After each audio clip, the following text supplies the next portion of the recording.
بسم اللہ الرحمن الرحیم۔ السلام علیکم، میں ہوں آپ کا میزبان ساجد گوندل۔ آج 22 مارچ ہے، سال 2022۔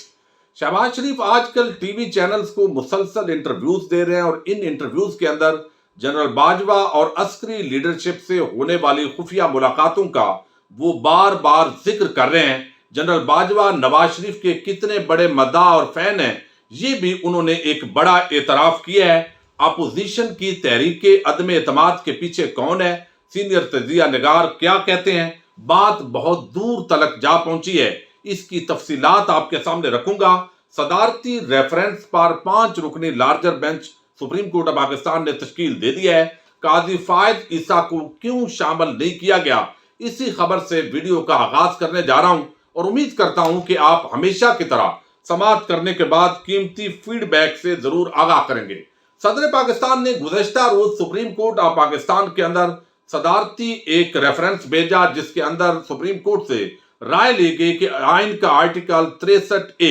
جس طریقے سے وضاحت کرتا ہے کہ کوئی بھی ممبر پارلیمنٹ جب وہ ایک انتخابی نشان پر الیکٹ ہو کر آتا ہے تو اس کے بعد کیا وہ دوسری کسی پارٹی کے بندے کو ووٹ دے سکتا ہے۔ آرٹیکل 63 اگرچہ جو ہے وہ کلیئر ہے، لیکن معاملہ یہ ہے کہ جب کوئی مخالفت میں ووٹ ڈالے گا تو کیا وہ ووٹ کاؤنٹ ہوگا۔ 4 سوالات بھیجے گئے، اور آپ نے گزشتہ روز دیکھا جس طرح سپریم کورٹ بار ایسوسی ایشن بھی میدان کے اندر آئی، اور پراکسی پیٹیشنز مسلسل لائی جا رہی ہیں، اور وکلاء کی تنظیمیں احتساب اور انصاف پر بالکل اس وقت یقین نہیں رکھتی۔ ان کا اگر کوئی سب سے بڑا اس وقت مقصد بن چکا ہے تو وہ زرداری اور شریف مافیا کا تحفظ ہے، اور اس کے ساتھ ہی طبقہ ملامتیہ جو صحافیوں کا ہے وہ بھی ملا ہوا ہے۔ بہرحال عمران خان اکیلا ایک طرف ڈٹا ہوا ہے، اور جب تک وہ ڈٹا ہے پاکستانی قوم جو ہے شانہ بشانہ کھڑی ہے۔ اب یہ صدارتی ریفرنس پر سماعت کے لیے 5 رکنی لارجر بینچ تشکیل دینے کا گزشتہ روز چیف جسٹس آف پاکستان نے یہ حکم دیا تھا اور بتایا تھا۔ اب چیف جسٹس عمر عطا بندیال اس بینچ کے سربراہ ہوں گے۔ منیب اختر صاحب، جسٹس اعجاز الاحسن صاحب، جسٹس مظہر عالم خان میاں خیل صاحب، اور جسٹس جمال خان مندو خیل صاحب، یہ 24 مارچ کو یہ صدارتی ریفرنس پر سماعت کریں گے۔ اب یہ 5 رکنی جو ہے وہ لارجر بینچ ہے، اور اس کے اندر تمام چاروں صوبوں سے نمائندگی دی گئی ہے، تاکہ پتہ چلے کوئی اعتراض نہ کر سکے کہ یہ بلوچستان والوں کی یہ رائے تھی، سندھ والوں کی یہ رائے تھی۔ لیکن اب چونکہ قاضی فائد عیسیٰ بھی موسٹ سینئر ججز میں ان کا شمار ہوتا ہے، اور آگے انہوں نے چیف جسٹس بھی بننا ہے، تو اس وجہ سے کچھ لوگ جو ہمیشہ سوالات اٹھاتے ہیں وہ سوال اٹھا رہے ہیں کہ قاضی فائد عیسیٰ کو شامل کیوں نہیں کیا گیا۔ اس کی ایک بنیادی وجہ جہاں تک مجھے سمجھ آتی ہے، میری یہ رائے ناقص ہو سکتی ہے، چونکہ پچھلے دنوں ایک کیس چلا تھا، اور اس کیس کے اندر باضابطہ طور پر سپریم کورٹ آف پاکستان نے قرار دیا تھا کہ حکومت سے ریلیٹڈ جو معاملات ہیں ان کیسز کے اندر قاضی فائد عیسیٰ کو نہیں آنا چاہیے، کیونکہ ان کی ایک ظاہر ہے بائسڈ اوپینین ہے، اور کسی بھی صورت کے اندر انہوں نے حکومت کے حق میں ایک بھی اچھا کام انہوں نے نہیں کہنا کہ حکومت نے کیا ہے۔ ان کا ایک خاص مائنڈ سیٹ ہے، لہذا اس کے مطابق ہمیشہ جو ہے وہ اس طرح کے فیصلے کرنا، اور شریف اور زرداری مافیا کو جس طریقے سے انہوں نے حدیبیہ پیپر کیس بند کیا، پبلک ان کو کوئی اچھی نگاہ سے اس حوالے سے نہیں دیکھتی، لیکن ایک صحافیوں کا پورا جھنڈ ہے طبقہ ملامتیہ کا، جو جسٹس اطہر من اللہ صاحب اور قاضی فائد عیسیٰ ان کے سب سے بڑے ہیرو ہیں، اور وہی اٹھاتے ہیں اور ان کے مطابق معاملات چل رہے ہوتے ہیں۔ لیکن یہاں پر بادی و نظر کے اندر ایسے لگتا ہے کہ قاضی فائد عیسیٰ کو شامل نہیں کیا گیا، لیکن اس پر ایک طوفان بپا کر دیا گیا ہے کہ شاید یہ اپنے کوئی ججز کا گروپ ہے، لیکن یہ پینل انتہائی عام ہے، اور اگر یہ حکومت کے خلاف فیصلہ دیتا ہے یا حق میں دیتا ہے تو اس پر اعتراض کرنا دونوں طرف سے بڑا مشکل ہو جائے گا۔ بہرحال اب صدارتی ریفرنس جو ہے اس کا فیصلہ دراصل اس وقت جو سیاستدان ہیں، MNAs ہیں، اتحادی جماعتیں ہیں، وہ بھی دیکھ رہی ہیں، کوئی فیصلہ نہیں کر پا رہی، چونکہ اس کے اندر بڑی اہمیت ہے، اور خاص طور پر وہ لوٹے ضمیر فروش اور وہ جو حکومت کے خلاف ووٹ دینا چاہتے ہیں،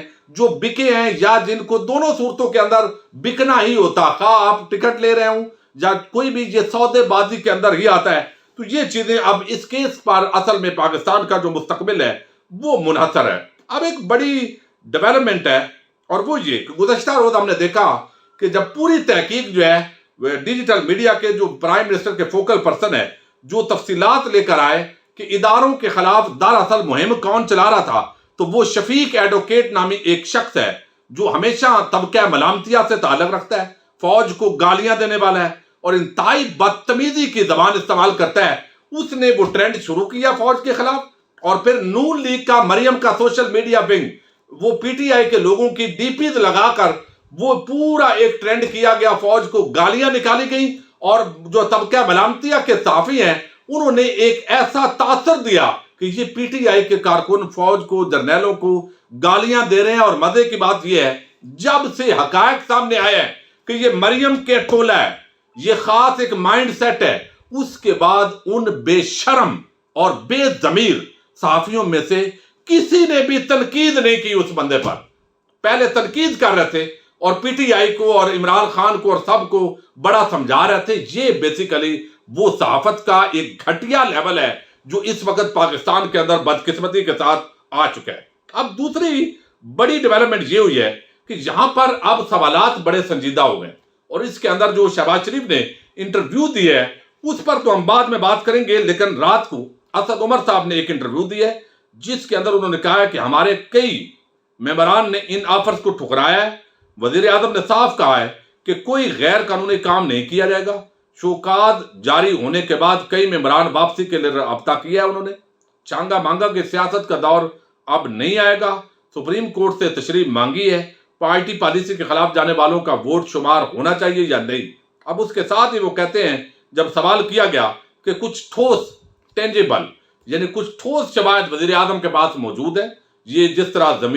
ضمیروں کی خرید و فروخت ہو رہی ہے، یہ پوری جو ڈیلیں چل رہی ہے، جو معاملات چل رہے ہیں، اور وہ کہتے ہیں یہ ساری چیزیں جو ہے وہ موجود ہیں اور وزیر اعظم مناسب سمجھیں گے تو وہ اس کا ذکر کریں گے۔ تو مبینہ طور پر جو پورا معاملہ ہے اس کا انہوں نے ذکر کیا ہے کہ عدم اعتماد پر انہوں نے بتایا بیرونی جو سازش ہے اس کے ٹھوس شواہد موجود ہیں۔ یہ اسد عمر صاحب نے انٹرویو دیا۔ اب جو ہے معاملہ بڑا عجیب ہے۔ عدیل راجہ ہیں، یہ پروڈیوسر ہیں ارشد شریف کے، وہ کہتے ہیں who is behind this no confidence motion? Imran Khan has shocking evidence. If he decides to make it public, it will change the entire scene and shake the country. وہ کہتے ہیں اگر وزیر اعظم نے فیصلہ کر لیا کہ یہ خفیہ جو معاملات ہیں وہ لے کر آنے اور اس کے پیچھے کون ہے، تو یقینی طور پر ایک بڑا طوفان پاکستان کے اندر برپا ہو جائے گا، اور یہ جو یہاں پر عدم اعتماد کی تحریک ہے اس کے پیچھے کوئی ہے۔ اسی طرح معید پیرزادہ ہیں، انہوں نے بھی ذکر کیا will Imran Khan government fall because Nawaz Sharif and Maryam Nawaz want next army chief of their own choice. یہ پورا انہوں نے اس پر ویلاگ کیا ہے۔ لیکن شہباز شریف جو ہے وہ آج کل مسلسل انٹرویوز دے رہے ہیں مختلف ٹی وی چینلز پر۔ ایک انہوں نے انٹرویو دیا ہے اور اس کے اندر گزشتہ روز تو ندیم ملک کے انٹرویو کا میں نے ذکر کیا تھا کہ انہوں نے کہا کہ بڑی کنسٹرکٹیو ہماری آپس کے اندر ڈائیلاگ ہوا ہے اور میں نے یہ کہا ہے جنرل باجوہ کو۔ اب یہ جو ملاقاتیں اس پر صحافی ارشد شریف صاحب اور مختلف صحافیوں نے سوال اٹھائے ہیں کہ بھائی یہ کب ملاقات ہوئی ہے، کیا آئی ایس پی آر نے کوئی پریس ریلیز جاری کی ہے، یہ معاملات کہاں سیٹل ہو رہے ہیں، کہاں اتنی بڑی ڈیبیٹ ہو رہی ہے، کیا وزیر اعظم کے علم کے اندر یہ چیز لائی گئی ہے کہ اس طرح ملاقاتیں ہو رہی ہیں سیاستدانوں کے ساتھ۔ اور پچھلے دنوں جو ہے وہ ملاقات کا ذکر کر رہے ہیں فضل الرحمان بھی، اور پھر یہ تاثر دیا گیا جب تنقید ہوئی کہ شاید بہت پہلے کی ملاقات کا وہ ذکر کر رہے ہیں۔ تو یہ جو حالیہ ڈیولپمنٹس ہیں اس کے اندر ایسے لگ رہا ہے کہ آپس کے اندر جو باتیں یہ لا رہے ہیں، فضل الرحمان ہوں، شہباز شریف ہوں، بار بار یہ بات کرنا، اس کا مطلب یہ وہ دے رہے ہیں کہ ہماری ملاقاتیں ہوئی ہیں، ہمارے معاملات آپس کے اندر سیٹل ہیں، اور ایک ڈیل کا تاثر دیا جا رہا ہے۔ اب ڈیل کے حوالے سے مختلف باتیں ہوتی رہی ہے۔ ان کو پہلے میں شہباز شریف کے وہ الفاظ آپ کے سامنے رکھوں تاکہ یہ اندازہ ہو کہ کیا کہہ رہے ہیں۔ ایک تو جو کاوی موسوی والا معاملہ ہے اس وقت لندن کے اندر، اس کا علیحدہ ویڈیو کے اندر انشاءاللہ ہم ذکر کریں گے کہ وہ دراصل شخص ہی ڈاکٹر عامر لیاقت ٹائپ مقبوض الحواس آدمی ہے، اور یہ معاملات جو ہے انہوں نے باقاعدہ ایک نیا رانا شمیم وہاں سے ڈھونڈا ہے، اور یہ جس طریقے سے بات کر رہے ہیں۔ بہرحال اب یہ پریس کانفرنس آج کی ہے شہباز شریف نے، ایک تو وہ کہتے ہیں مہمان ہیں ہمارے، ہم ریسپیکٹ کرتے ہیں، افغانستان کے حالات پر بات کی ہے، لیکن سب سے عام جو بات انہوں نے کی ہے وہ کہتے ہیں کہ ہمارے جو بھی اجلاس ہوئے آرمی چیف نے کہا کہ نواز شریف نے ہمیشہ عزت دی، میں اپنی طرف کچھ نہیں کہہ رہا، سب نے سنا، آرمی چیف کے الفاظ ہیں۔ آرمی چیف نے کہا کہ جب بھی نواز شریف کو کوئی کام کہا انہوں نے کبھی انکار نہیں کیا۔ اب یہ کون سا کام ہے جو آرمی چیف کہتا ہے اور نواز شریف نے کبھی انکار نہیں کیا؟ اس انٹرویو کے اندر شہباز شریف کیا میسج دینا چاہتا ہے؟ یعنی کل ایک انٹرویو کے اندر اس نے اور بات کی اور کہا کہ ہماری بڑی کنسٹرکٹیو ڈسکشن ہوئی ہے اور یہ چیزیں معاملات پر ڈسکس ہوئے ہیں۔ آج وہ کہتا ہے کہ نواز شریف کے بڑے مداح اور فین ہیں army chief general Qamar Javed Bajwa. Shehbaz Sharif نے کہا کہ نواز شریف کی نیک نامی پوری دنیا کے سامنے آ چکی ہے اور یہ معافی نواز شریف کی نہیں بلکہ یہ پاکستان کی ایک بہت بڑی فتح ہے۔ اب آرمی چیف جو ہے وہ تو مداح نکل گئے ہیں، فین ہے نواز شریف کے۔ یہ شہباز شریف بتا رہے ہیں جب بھی نواز شریف کو کوئی کہا انہوں نے کبھی انکار نہیں کیا۔ وہ کون سے کام ہے بھائی، انہوں نے انکار نہیں کیا۔ اور شہباز شریف یہ انٹرویوز کے اندر مسلسل کن ملاقاتوں کا ذکر کر رہا ہے، اس کی وضاحت آنا انتہائی ضروری ہے، چونکہ اداروں کو کوئی بھی گدلا نہیں کرنا چاہتا، لیکن جب یہ خود اپوزیشن لیڈر اس معاملے پر آ جائیں تو سوالات جنم لیتے ہیں۔ ایک طرف جو ہے وہ انٹرنیشنل اسٹیبلشمنٹ ہے جس کا ذکر وزیر اعظم کر رہے ہیں، ظاہر انہوں نے اس کو پروو کرنا ہے کہ بیرونی سازشیں کہاں تک ہیں، وہ کیوں ہٹانا چاہتے ہیں، بینیفٹ کس کا ہے، عمران خان کا راستہ کیوں صاف کرنا چاہتے ہیں، اور پیچھے مختلف بیرونی ہاتھ ہیں اپوزیشن کے جو خود وزیر اعظم کہہ چکے ہیں، وہ کون کون سے ممالک ہیں، سیکیورٹی کے ایشوز تو نہیں ہیں اور معاملات ہیں وہ بتائیں گے۔ اب یہاں پر جو بینیفیشری ہے وہ تو شریف خاندان ہے، اور وہ شریف خاندان جن پر کرپشن کے الزامات ہیں، اور نواز شریف تو کنوکٹڈ جو ہے وہ مجرم ہے۔ اور اس حوالے سے اب یہ بات بڑی دور تک پہنچ چکی ہے، تحریک عدم اعتماد کے پیچھے کون ہے، اور سوالات بڑے عام ہو رہے ہیں۔ لیکن میں آپ کے سامنے ارشد شریف بڑے سینئر جرنلسٹ ہیں اور ان کو پہلے تو اسٹیبلشمنٹ کا بندہ کہا جاتا تھا، اور کچھ لوگ تو کہتے ہیں کہ اب جس طرح دیکھیے ریکوٹیک کا 11 ارب ڈالر کا جرمانہ اور خسارہ ختم کروایا وزیر اعظم نے، آسٹریلیا کی ٹیم 24 سال کے بعد پہلی مرتبہ پاکستان میں کھیل رہی ہے، OIC کی 48ویں کانفرنس اس وقت پاکستان میں ہو رہی ہے جہاں پر کوئی آنے کو تیار نہیں تھا، اور پاکستان کی ایکسپورٹ کے اندر اضافہ ہو رہا ہے، پاکستان کی ترسیلات زر کے اندر اضافہ ہو رہا ہے۔ تو یہ سارے بہتری کے انڈیکیٹرز کے باوجود عمران خان جب مقبول ہو رہا ہے تو پھر اس کو کون ہٹانا چاہتا ہے؟ کون یہ چاہتا ہے کہ عمران خان اتنا مقبول نہ ہو کہ پھر ہمارے لیے ایک پرابلم کھڑی ہو جائے؟ یہ ساری چیزیں جو ہے وہ سوالات ہو رہے ہیں۔ اب ارشد شریف جو ہے وہ کہتے ہیں، دیکھیے یہ عام بندہ بھی سوچتا ہے، شہباز شریف جو ہے اس کا 16 ارب روپے کا یہ TT سکینڈل ہے، سانحہ ماڈل ٹاؤن کے اندر وہ براہ راست ملزم ہے۔ ملزم اس لیے کہتے ہیں چونکہ ابھی پروو نہیں ہوا، حالانکہ مجرم کہنے کے اندر کوئی مذائقہ نہیں ہے، چونکہ وہ سارا سانحہ انہوں نے وہاں پر کروایا۔ اب جن لوگوں، ارشد شریف کہتے ہیں، جن لوگوں کے ذاتی مفاد کی خاطر کرپٹ لوگوں سے رات کے اندھیرے میں ملاقاتوں میں یہ طے ہوا کہ کرپشن کیس نہیں چلنے دیں گے، نیب کے ناخن تراش دیں گے، ایسے لوگوں پر لعنت جو قومی مفاد کا راز الاپتے ہیں لیکن کرپٹ لوگوں سے ڈیل کر کے اپنے کمیشن کے کیے گئے پاکستان کو اندر سے کمزور کرتے ہیں۔ اب ایک کمیشن کے، وہ کہتے ہیں ایک کمیشن کی خاطر، یہ اب بڑی ہی عام اور باریک بات کی ہے یہ ارشد شریف نے۔ اب وہ کہتے ہیں رات کے اندھیرے میں ملاقاتیں کرنا، کرپشن کیسز نہیں چلنے دیں گے، نیب کے جو ناخن ہے وہ تراش دیں گے، اور وہ پھر ایسے لوگ جو ملکی مفاد کی بھی بات کرتے ہیں اور وہ ملاقاتیں رات کے اندھیرے میں کر کر وہ کہتے ہیں ایسے لوگوں پر لعنت ہو جو قومی مفاد کا نام بھی لیں اور قومی چوروں، ڈاکوؤں، لٹیروں سے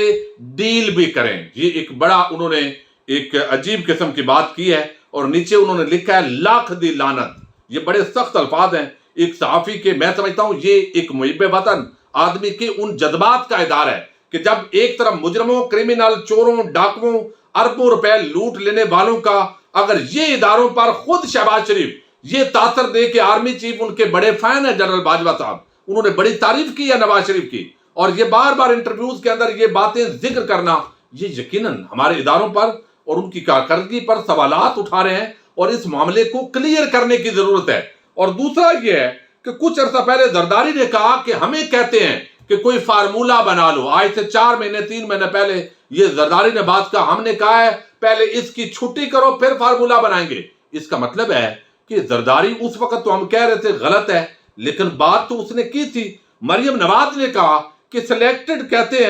بھی کہتے ہیں کہ پنجاب سے ان کی چھٹی کرواؤ۔ اور پھر جو ہے پرویز الہی کو وزیر اعلیٰ لاتے ہیں لیکن نواز شریف نہیں بنے. پھر ایک خبر آئی کہ کوئی ایک عسکری لیڈرشپ ہے، ان کے ایک رشتہ دار جو ہے وہ لندن کے اندر نواز شریف سے انہوں نے ملاقات کی ہے. ابھی چند دن پہلے ہمارے جو جنرل باجوہ صاحب ہیں، لمز یونیورسٹی میں غالباً جو رپورٹ ہوا اس کے اندر انہوں نے بتایا کہ کچھ ہمارے رشتہ داروں کے ذریعے بھی رابطے کیے جاتے ہیں. اب یہ ساری چیزوں کے بعد یہ تحریک عدم اعتماد اور اپوزیشن جماعتوں کا خود یہ کہنا لیڈرشپ کا ایک بڑے عرصے سے کہ تحریک عدم اعتماد جو ہے وہ اسٹیبلشمنٹ کے بغیر کامیاب نہیں ہوا کرتی. اب وہ دوبارہ اس کو لے آنا، پھر اعتماد کا ادار اور پھر مسلسل ایک تاثر قائم ہونا، میں سمجھتا ہوں اس سے اداروں کا جو وقار ہے وہ مجروح کرنے کی کوشش ہو رہی ہے. اور جو ننگی گالیاں دے رہے ہیں، ایک تو ہے جیسے ہم بات کر رہے ہیں، کچھ سوالات ہیں ان کو کلیئر ہونا چاہیے، یہ حکومت کو کلیئر کرنا چاہیے، اسٹیبلشمنٹ کو کلیئر کرنا چاہیے، عوام کے ذہن کے اندر جو پیدا ہو رہے ہیں. لیکن وہ لوگ جو گالیاں دے رہے ہیں اور مسلسل دیتے رہے ہیں، اگر کسی ایک اپوائنٹمنٹ کے معاملے پر پورا اس طرح کا معاملہ جو ہے اس کو خراب کرنا یا اس طریقے کا ایک جو تاثر قائم ہو رہا ہے یہ مناسب نہیں ہے. بہرحال یہ بات اب بہت دور تلک پہنچ گئی ہے. 27 مارچ کو دیکھتے ہیں کہ وزیر اعظم عمران خان جو ہے وہ خطاب کے اندر کیا بتاتے ہیں، وہ کیا پردے اٹھاتے ہیں یا مزید جو ہے وہ پردے ڈالتے ہیں. اپنے میزبان ساجد گوندل کو نیکسٹ ویڈیو تک کے لیے اجازت دیجیے. اللہ حافظ.